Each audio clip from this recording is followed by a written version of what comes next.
এটা খাবো এটা কোন কথা লাগবে বলতে পারি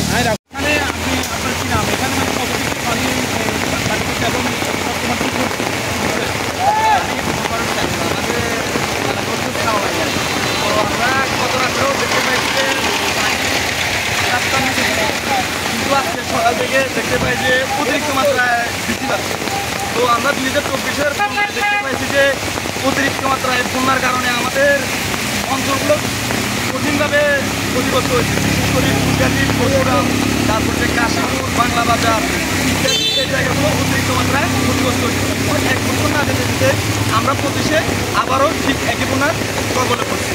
তো আমরা যারা দায়িত্বশীল আছেন তাদের কাছে একটাই রিকোয়েস্ট, আমাদের কোনো প্রাণের প্রয়োজন নাই, আমাদের একটি সমাধান প্রয়োজন, যেটি হচ্ছে এই বন্যা কীভাবে আমাদেরকে আর নেক্সট টাইম কি আমাদেরকে ক্ষতিগ্রস্ত না করবে ওইটার সমাধান চাই আমরা। এর বাইরে আমার আর কোনো কিছু দাবি নাই, একটাই দাবি যাতে আমরা পুনরায় আবার যাতে এই বন্যার কবলে না পড়ি, এতটুকুই আমার দাবি। দর্শকবৃন্দ, আপনারা শুনছেন এখানকার একজন স্থানীয় উনি যেটা বলতেছেন আর কি, ওনারা প্রাণের জন্য ওনারা আমরা প্রাণ চাই না, আমরা কোনো দিকে চাই না, আমরা সাহায্য করতে চাই না, আমরা চাই ট্যাক্সি বা যদি মূল নদী থেকে যে বন্যাটার উৎপত্তি হয় বরাবর, যদি মূল নদীতে বাঁধগুলো ভেঙে যায় মূলত ওখান থেকে বন্যার উৎপত্তি, এবং ওটা ট্যাক্সিও যেন একটা বাঁধ নির্মাণ করা হয়, যেন সামনে থেকে যেন অন্ততপক্ষে বন্যা থেকে যেন এলাকার মানুষগুলো যেন রেহাই পায়।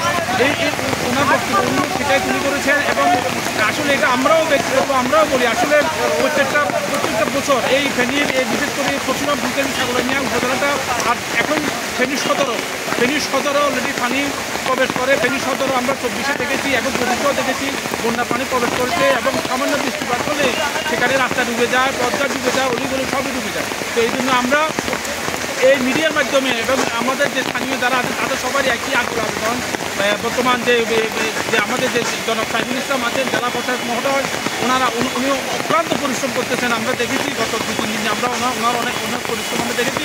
তা ওনার মাধ্যমে আমরা সরকারকে জানাতে চাই অন্তত অনতিবিলম্বে যেন ফেনীতে মৌরি বাঁধগুলো যেন সবসময় করা হয়, যেন বন্যার পরবর্তীতে যেন সামনে থেকে যেন বন্যা থেকে যেন এই এলাকার মানুষ এসে মানুষ এটা কিছু না, এটা মানে 8 ঘন্টা ছাড়া আর কোনো বই নাই, কোনো মানে পানিটা আপনার কালকে বিকাল থেকে মানে পানি বাড়তেছে মূলত পশ্চিম ফুলগাজী থেকে মূল নদীর বাঁধ ভাঙার কারণে।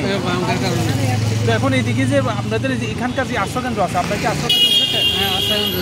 আপনার সরকার থেকে কোনো সহযোগিতা আপনার এই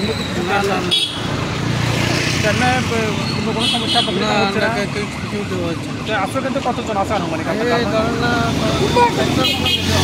100টা পরিবার মতো আশ্রয়কেন্দ্র আছে। তার মানে এই ভিতরে পানি কমা কোনো পানি বাড়তেছে না?